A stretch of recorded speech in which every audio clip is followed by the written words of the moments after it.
Telangana వరప్రధాని Kaleshwaram project సందర్శనలో భాగంగా BRS ఎమ్మెల్యేలు ఎమ్మెల్సీలు నేడు మంచిర్యాల జిల్లాకు రానున్నారు.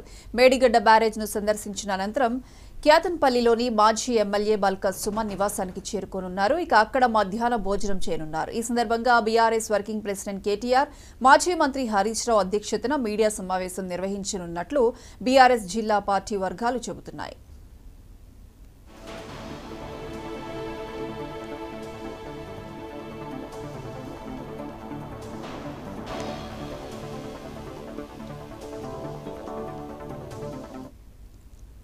తెలంగాణ వరప్రధాని కాళేశ్వరం ప్రాజెక్టు సందర్శనలో భాగంగా బీఆర్ఎస్ ఎమ్మెల్యేలు ఎమ్మెల్సీలు నేడు మంచిర్యాల జిల్లాకు రానున్నారు. మేడిగడ్డ బ్యారేజ్ను సందర్శించిన అనంతరం క్యాతన్పల్లిలోని మాజీ ఎమ్మెల్యే బల్కా సుమన్ నివాసానికి చేరుకుంటారు. ఇక అక్కడ మధ్యాహ్న భోజనం చేయనున్నారు. ఈ సందర్భంగా బీఆర్ఎస్ వర్కింగ్ ప్రెసిడెంట్ కేటీఆర్, మాజీ మంత్రి హరీష్ రావు అధ్యక్షతన మీడియా సమావేశం నిర్వహించనున్నట్లు బీఆర్ఎస్ జిల్లా పార్టీ వర్గాలు చెబుతున్నాయి.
మొన్నటి వరకు